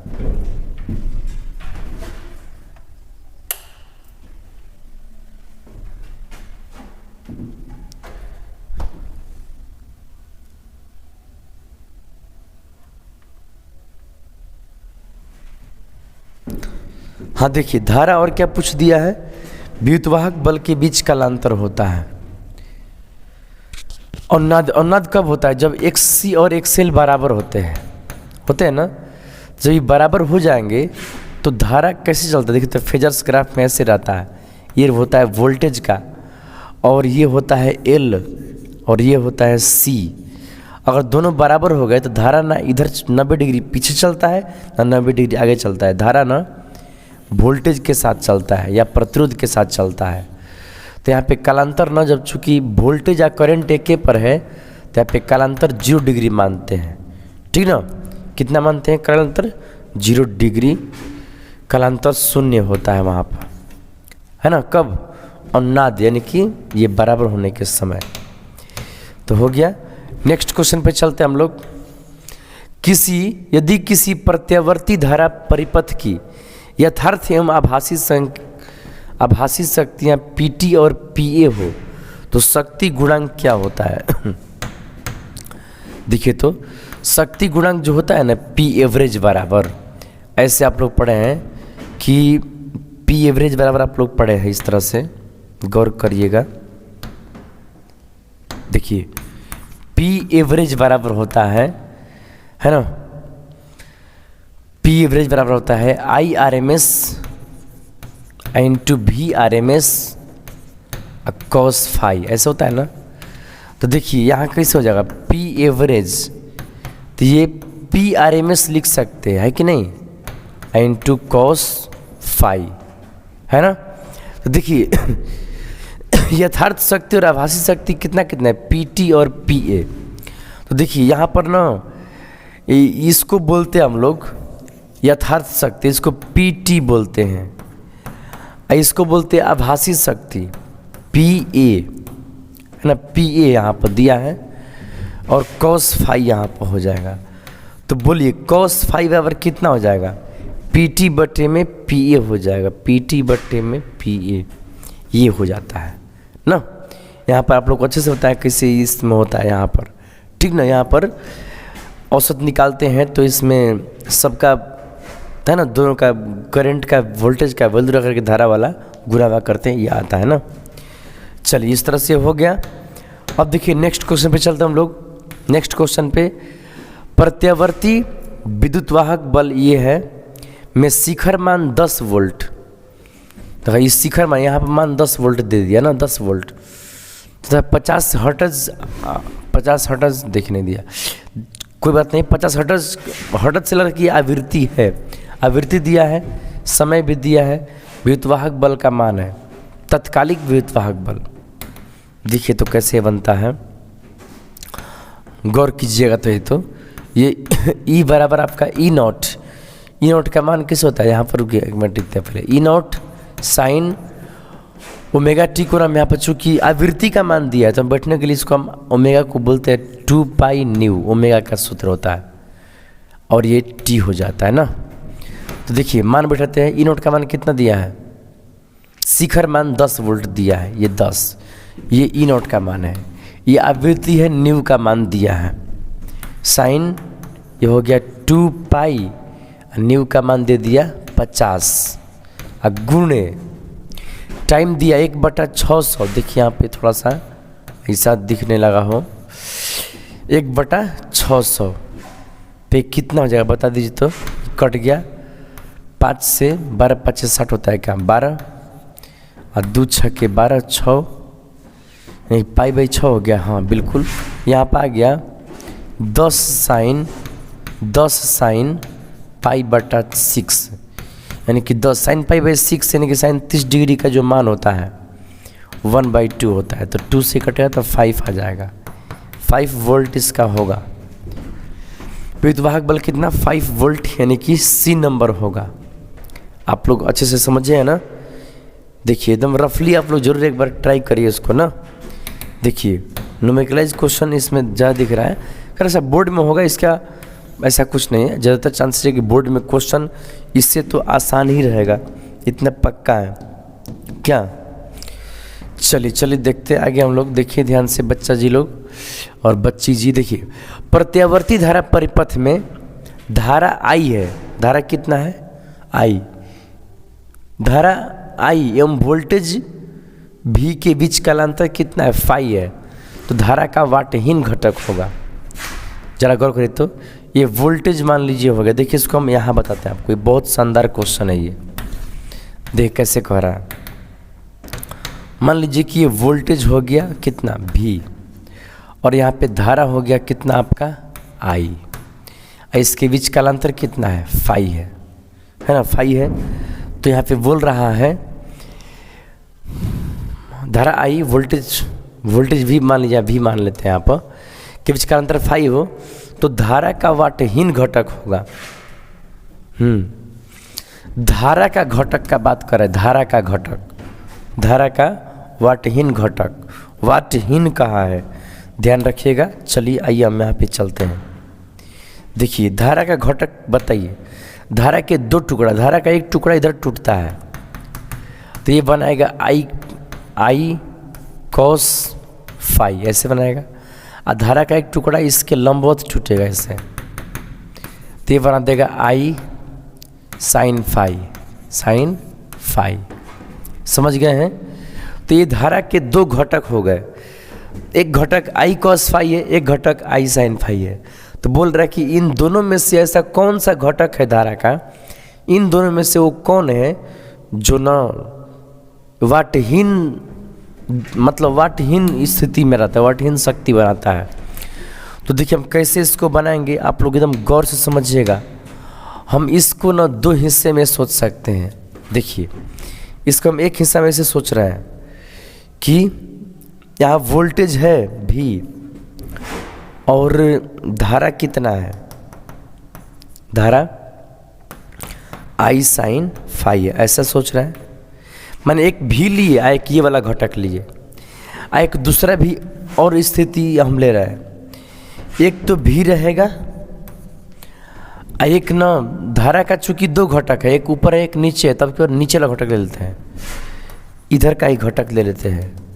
ये घटक कितना धारा का, आई कॉस फाई है, ये है आई कॉस फाई।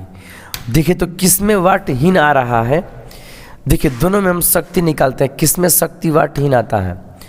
तो शक्ति का सूत्र होता है पी एवरेज का, है ना, सूत्र होता है ना, अभी बताए थे आप लोग को, कैसे था, आई भी कॉस एंगल जो भी रहता है इन दोनों के बीच लेते हैं ना। यहाँ हम फिलहाल थीटा लिख देते हैं, यहाँ पर थीटा कितना डिग्री है, 90 डिग्री है। देखिए तो आई का मान कितना है, तो ये आई साइन फाई है, आई साइन फाई है। अब भी का मान कितना है, तो भी का मान भी छोड़ दीजिए, कॉस थीटा, तो यहाँ पर थीटा कितना है, 90 डिग्री है। तो देखिए यहाँ पर गलत हो गया ना, देखिए तो कॉस 90 अब कॉस 90 का मान 0 होता है, तो इस सबको 0 कर देगा, यानी कि 0, यानी कि ये घटक लेने पर शक्ति 0 हो जा रहा है, यानी कि ये वाट को हीन कर दे रहा है। आइए देखिए यहाँ देखते हैं बनाए क्या होता है। देखिए तो यही सूत्र लगेगा, पी एवरेज बराबर कितना, आई भी कॉस थीटा। देखिए आई का मान कितना होगा, आई कॉस फाई है, आई कॉस फाई है। अब फिर भी वोल्टेज भी है, इन दोनों के बीच कोण कितना है, कॉस 0 डिग्री है। तो ये बनेगा, तो ये तो कॉस 0 का मान 1 होता है, तो ये तो आपका इतना हो जाएगा, ये आई भी कॉस फाई आ जाएगा। तो देखिए अगर देखा जाए तो किस में शक्ति 0 आ जा रहा है, इसमें 0 आ जा रहा है। तो शक्ति 0 कब आ रहा है, जब धारा का घटक ये ले रहा है, धारा का घटक ये लेने पर शक्ति 0 हो रहा है, यानी कि यही जो घटक है ना वो वाटहीन घटक है, वाट 0 कर दे रहा है। वाट माने शक्ति, वाट माने शक्ति होता है ना, ध्यान रखिएगा। ऐसे तो वाट मात्रक होता है, लेकिन वाट मतलब शक्ति ही किताबों में अधिक प्रचलित रूप से लिख दिया है।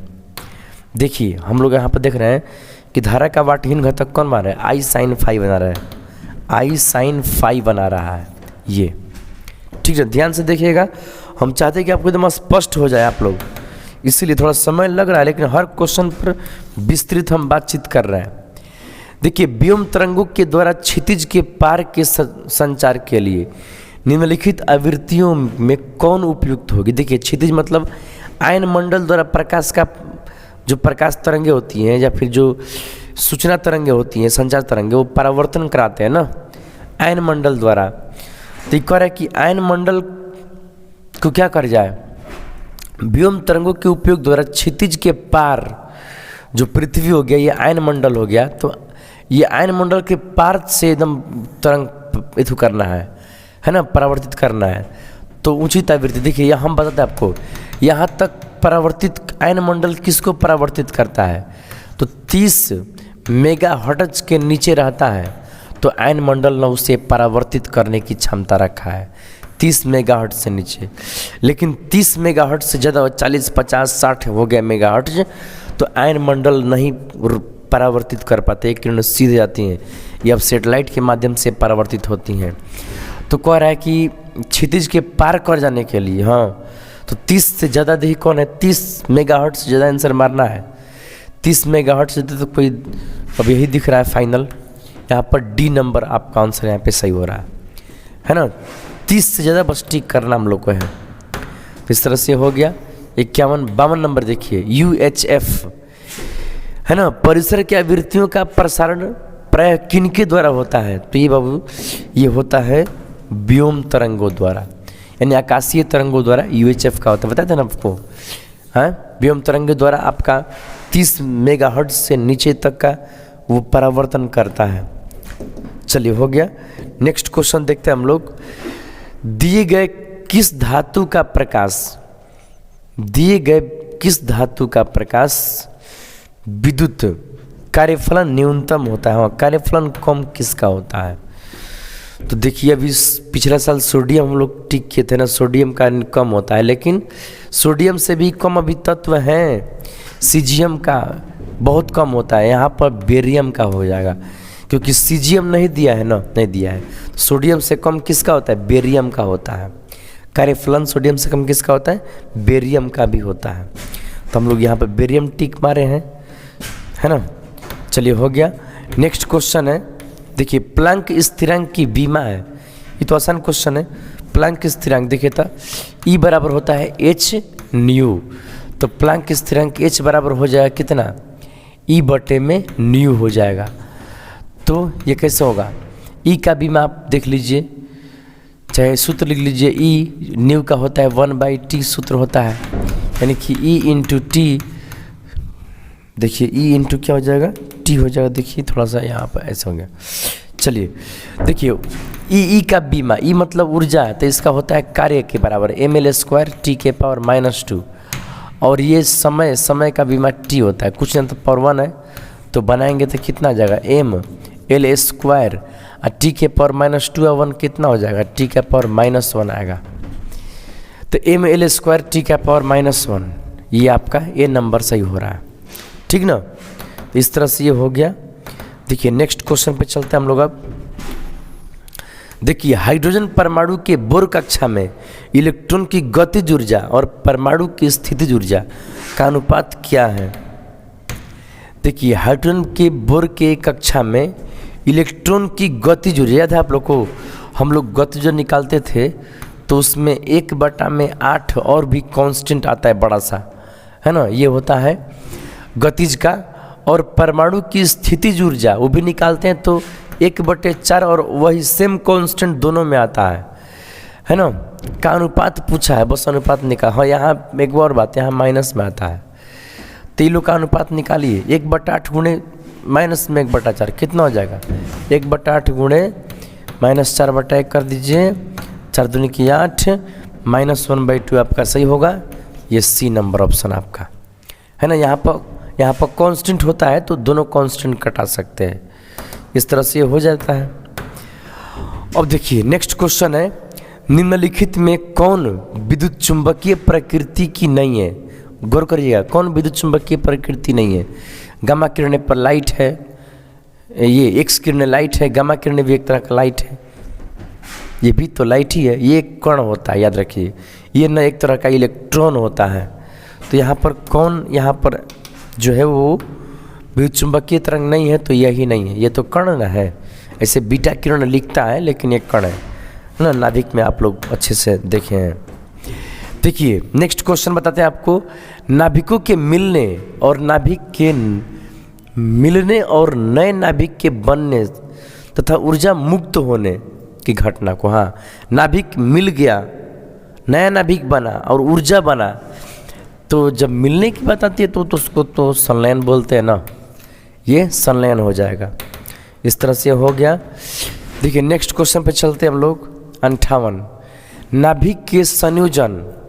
हाँ, नाभिक जुड़ गया और नाभिक के गठन माने जुड़ गया, बंधा गया, और ऊर्जा की रिहाई, वहाँ से ऊर्जा निकला यानी बंधन ऊर्जा, तो क्या कहते हैं भाई, संलयन कहते हैं। स्पष्ट है, इसको नाभिकीय संलयन बोला जाता है, नाभिकीय संलयन बोला जाता है। देखिए द्रव्यमान और ऊर्जा के बीच सही संबंध बिल्कुल E बराबर mc² आइंस्टाइन ने बताया था। द्रव्यमान ऊर्जा समतुल्यता समीकरण कहते हैं।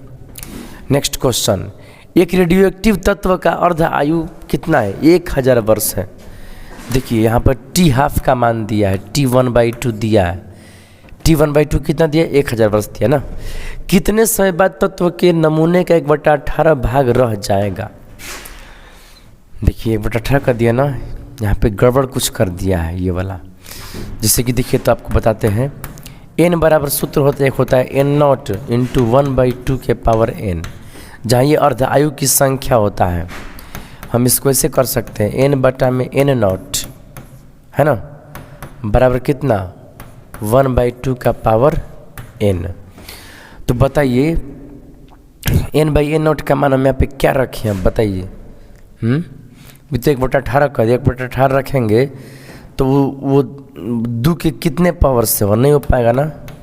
जानते हैं यहाँ पे या तो 16 लेके चलना पड़ेगा, नहीं तो हो सकता है कि ये टाइपिंग मिस्टेक को 8 दिया हो। अगर 8 पर चलें तो यहाँ 1/8 कर देते हैं, यहाँ 1/2 के पावर n, तो 1/8 के पावर आप देखिएगा तो 1/8 के पावर 1/2 के पावर 3 कर देते हैं इसको। 1/2 के पावर 3 से 1/8 आ जाएगा, बराबर में आपका कितना है 1/2 का पावर n है n। तुलना करिएगा तो n का मान 3 हो जाएगा, n का मान कितना हो जाएगा 3 आ गया, यानी कि 3 अर्ध आयु। तो एक अर्ध आयु में कितना वर्ष है, यह 1000 वर्ष। तो कुल समय तो n गुने अर्ध आयु का जो मान है तो 3 गुने 1000, यानी कि 3000 वर्ष हो जाएगा, 3000 वर्ष। तो 3000 वर्ष ए नंबर ऑप्शन दिया है ना। आपको एक और बात बताते हैं, अगर यहाँ पर 16 लेके चलिएगा ना तो ये 4 आएगा, 4 तो 4000 आएगा। तो 4000 कौन सा होगा, अब हम क्या कहें, इसमें क्वेश्चन थोड़ा सा फॉल्ट कर दिया है। 4000 अगर आता है तब भी तो यही होगा ना, क्योंकि 4000 किसके नज़दीक है। देखिए जब ऑप्शन नहीं मिलता है ना तो ये देखना चाहिए कि कौन निकटतम ऑप्शन है, ये देखना चाहिए। और वैसे तो हम कहते हैं कि हेडक छोड़िए, आपको 35 मारना है ना तो जो टेंशन लगे उसे छोड़ दीजिए बिल्कुल, लेकिन फिर भी अगर कोई रास्ता ना हो तो निकटतम वाला देखना चाहिए ना। और 18 बनाएंगे ना तो थोड़ा सा ये बड़ा दशमलव में सब जाएगा, है ना, और वो ये सब ऑप्शन आएगा भी नहीं इसमें। देखिए नेक्स्ट क्वेश्चन देखते हैं हम लोग। देखिए नेक्स्ट क्वेश्चन हम लोग का है, देखिए एस आर कितना दिया है 88 38, 88 ऊपर दिया, परमाणु भार हो गया और ये 38 दे दिया ना। में प्रोटॉन की संख्या, प्रोटॉन तो इसी को बोलते हैं 38, प्रोटॉन कितना हो गया 38 हो गया इसमें। न्यूट्रॉन पूछ दिया, न्यूट्रॉन की संख्या, न्यूट्रॉन कैसे घटा लेते हैं वही न्यूट्रॉन होता है। तो ये 0 और 5 3 8 50 हो जाएगा। और इलेक्ट्रॉन की संख्या क्या होगी, इलेक्ट्रॉन की संख्या पूछ दिया ना। तो जितना प्रोटॉन होता है उतना ही इलेक्ट्रॉन होता है सामान्य स्थिति में, तो हो गया। तो संख्या होगी तो 38 50 38 देख लीजिए, यहाँ पर शुरू में दिया है, ये नंबर ऑप्शन दिया आपका, ठीक है। चलिए हो गया। नेक्स्ट क्वेश्चन पे चलते हैं हम लोग।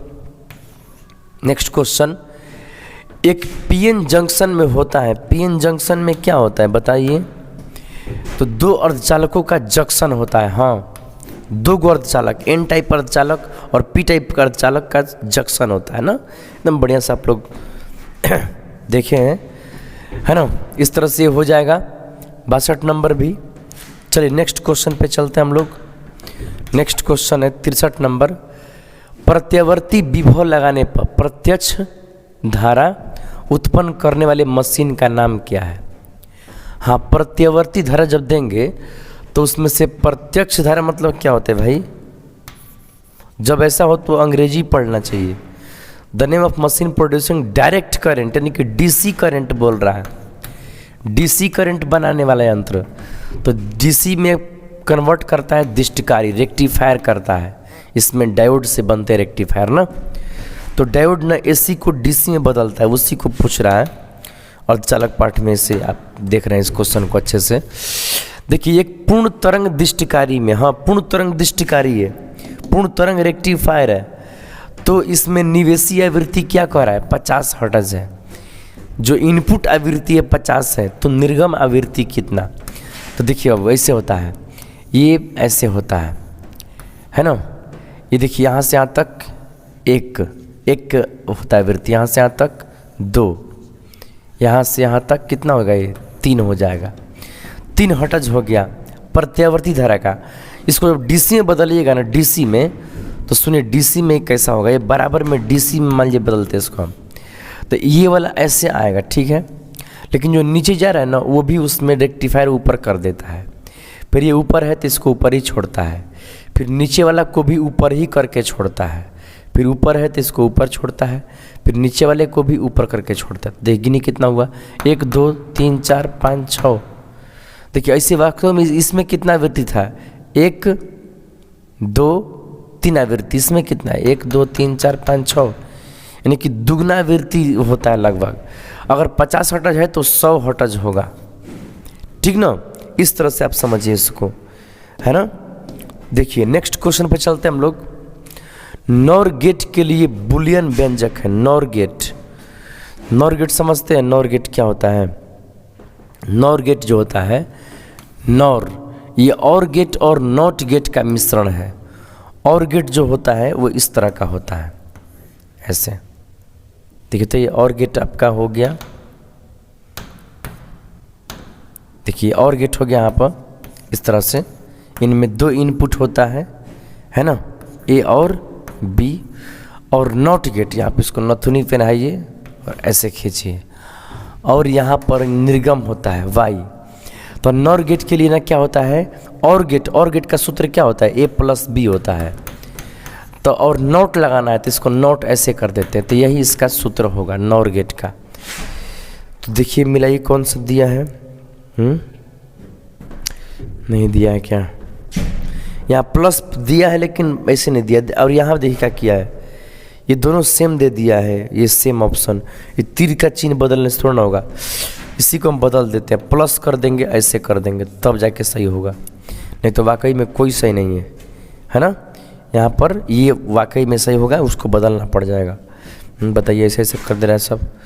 खैर चलिए नेक्स्ट क्वेश्चन पे चलते हैं। बिहार बोर्ड जो क्वेश्चन सेट किया ना बड़ा अच्छा है, लेकिन थोड़ा सा इसको वेरिफिकेशन करना चाहिए था, है ना। क्वेश्चन मॉडल पर में थोड़ा टफ ही रहता है तो अच्छा रहता है, ताकि विद्यार्थियों को पहले से बता दिया जाए कि थोड़ा कठिन आने वाला है ना। फिर तो वो आसान ही देता है, अक्सर आसान देता है, लेकिन शुरू में कठिन बता देता है कि आप ध्यान से पढ़िए, है ना। थोड़ा सा ना इसको ना उन लोग को पब्लिश करने से पहले एक बार दोबारा देख लेना चाहिए था, थोड़ा सा वेरीफाई कराए तो लोगों ने तो अच्छा ये हो जाता। चलिए खैर देखते हैं हम लोग आगे। देखिए ये नेक्स्ट क्वेश्चन हम लोग का है, ये क्वेश्चन बन गया हम लोग का ना, द्विधारी संख्या का योगफल। देखिए तो बाइनरी नंबर का जोड़ आप लोग को सिखाया है, जोड़ते देखिए तो 0 1 1 0 है, इसको लिख देते हैं 0 1 0 1, इसको जोड़ते हैं, ये जोड़ 1 आएगा, ये जोड़ 1 आएगा, ये 1 1 10 होता है, 10 का 0 हासिल 1 0 0 0 और हासिल 1। इसमें जोड़ थोड़ा अलग टाइप का होता है ना। देखिए इसमें कौन सा ऑप्शन है, 1 0 1 1 है ना। देखिए तो कितना अच्छा से ये हो रहा है, सही आपका। चलिए नेक्स्ट क्वेश्चन पे चलते हैं हम लोग। देखिए चुंबकीय क्षेत्र बी और चुंबकन एम के बीच संबंध। देखिए आप लोग को ये भी सब बताया है, एकदम सारे का सारा क्वेश्चन अच्छे से आपको बताया हुआ। एक दो क्वेश्चन कोई कहीं पर है जो हल्का डिफरेंट है, लेकिन अधिकांशतः आपका मैक्सिमम आप लोगों को बता चुके हैं सब के सब। इसमें देखिए तो क्या है, इसमें एम और बी के बीच संबंध ना यहाँ पर होता है, लेकिन यहाँ प्लस होता था, आप लोग याद होगा तो उस समय प्लस रहता था, है ना। यहाँ पे माइनस दिया हुआ है। चलिए ये भी हो गया। देखिए नेक्स्ट पर चलते हम लोग। चुंबकीय नमन का मान 0 आता है, क्या कह दिया भाई, होता है, चलो होता है। चुंबकीय नमन का मान 0 होता है, हाँ चुंबकीय नमन का मान 0 होता है। चुंबकीय नमन का मान है जो चुंबक का नमन कर, चुंबक जो झुकता है ना, तो चुंबक नहीं झुके में मतलब एकदम 0 डिग्री पर है ना। चुंबकीय नमन का मान कितना, 0 डिग्री। कहाँ होता है, तो देखो अभी पृथ्वी हो गया ना, तो चुंबकीय विषुवत पर ऐसा होता है। यहाँ पर चुंबक ना पृथ्वी के ऐसे, मतलब ये समानांतर रहते हैं मुख्य एथु के धरातल के, और ऐसे भी बोलते हैं कि पृथ्वी के चुंबकीय क्षेत्र के समांतर है, तो इनका नमन 0 होता है। तो ये एक कहाँ है, ये चुंबकीय अक्ष का ना निरक्ष स्थिति है। चुंबकीय पृथ्वी के चुंबकीय अक्ष के निरक्ष पर ऐसा होता है। तो चुंबकीय अक्ष पर, ये क्या दे दिए भाई, चुंबकीय अक्ष पर नहीं होता है, ध्रुव पर तो नमन कोण 90 डिग्री होता है। और ये भी बिना काम का काम कर दिया, क्या लग रहा है कि निरक्ष होना चाहिए था। वैसे अगर बात करें तो 45 डिग्री वाला ऑप्शन पे विचार किया जा सकता है क्या? ये भी नहीं हो सकता क्योंकि इधर थोड़े ना ऐसा होगा। कैसे कैसे कर दिया है ये। यहाँ पर न ऐसा होना चाहिए था, चुंबकीय निरक्ष होना चाहिए था, निरक्ष या चुंबकीय विषुवत होना चाहिए था। चुंबकीय विषुवत या चुंबकीय निरक्ष यहाँ होना चाहिए था। विषुवत, विषुवत या निरक्ष कहा था, चुंबकीय निरक्ष, तब जाके सही होता है यहाँ। खैर चलिए आप लोग को समझा दिया हम। नेक्स्ट पर चलते हम लोग। एक समान चुंबकीय क्षेत्र बी में चुंबकीय गुण एम के अस्थायी संतुलन में स्थितिज ऊर्जा का मान होता है। हाँ देखिए, अस्थायी संतुलन में द्विध्रुव जब अस्थायी केस में आता है ना, तो उसमें संतुलन के लिए जो मान होता है वो माइनस में एम बी, देखिए कौन सा होता है और क्या दिया ऑप्शन में, देखिए तो अस्थायी संतुलन का मान इसमें जो होता है ना वो आपका ये बी नंबर ऑप्शन होता है ना। इससे u बराबर cos theta 1 minus cos theta 2 पर बना सकते हैं, जिसमें एक थीटा 1 90 डिग्री लेना पड़ता है और थीटा 2 को ना आप 0 डिग्री ले लीजिए, तब ये आता है ना। इस तरह से हो गया। नेक्स्ट क्वेश्चन हम लोग का है और लास्ट क्वेश्चन है, विद्युत चुंबकीय तरंग के संचार की दिशा होती है, हाँ गमन की दिशा, तो ये ई क्रॉस भी होता है, ये भी कई बार पूछ चुका है बोर्ड में, ई क्रॉस बी के समानांतर होता है। तो इस तरह से देखिए मेरे बाबू, आप लोग ध्यान से देख लिए, सारा का सारा ऑब्जेक्टिव क्वेश्चन हो गया। अब सब्जेक्टिव क्वेश्चन हम लोग को देखना है ना। तो सब्जेक्टिव क्वेश्चन के सारे क्वेश्चन आप एक बार देख लीजिए, और हम क्या करेंगे ना कि सब्जेक्टिव क्वेश्चन भी आप लोगों को अच्छे से बनवा देंगे, है ना। इसमें से कई क्वेश्चन आपको एकदम अच्छे से बना सकते हैं, है ना। देखिए तो एक बार देख लीजिए सब्जेक्टिव, है ना। इसमें से कई क्वेश्चन आप लोगों को बता चुके हैं हम, ये सब क्वेश्चन अच्छे से आप कर सकते हैं। एक दो क्वेश्चन नए भी हैं तो हम बता देंगे आप लोग को, है ना। देखिए ये क्वेश्चन भी बनवा चुके हैं, ये भी बनवा चुके हैं, है ना। ये चालों का अनुपात, ये थोड़ा सा एक नया क्वेश्चन हम चाहेंगे ना कि सब आप लोग को एक बार बता दें, ये सब बनवाए नोट्स में का, है ना। ये भी आपको नोट्स में है ना। डॉपलर प्रभाव भी आप अच्छे से देना जानते हैं, है ना। ये व्यतिकरण उत्पन्न नहीं कर पाता है क्योंकि, है ना, जो कला संबद्ध स्रोत होता है ना वही कर पाता है। जो भिन्न भिन्न स्रोत हो और सोडियम लैंप मैंने अलग अलग नॉर्मल लाइट हो तो वो व्यतिकरण नहीं बनाएगा। व्यतिकरण बनने के लिए समान आवृत्ति का प्रकाश चाहिए होता है ना। चलिए इसको आप लोग देख लिया अच्छे से, और ये सब आप लोग को बताया है परमाणु का ऊर्जा घनत्व, ये अंतर आप लोग को एकदम अच्छे से आप लोग कर लीजिएगा। और जो कुछ नया है ना हम चाहेंगे एक बार बना देंगे आप लोग को ना, ये सब्जेक्टिव हम बनवा देंगे एक बार, है ना। ये क्वेश्चन आप लोग देखिए ध्यान से, है ना। नोट्स में से सबके सब मिलता जुलता है। और ये 5 नंबर एक क्वेश्चन भी देख लीजिए, है ना। ये सब के सब आप लोग को नोट्स में मिल जाएगा, है कि नहीं।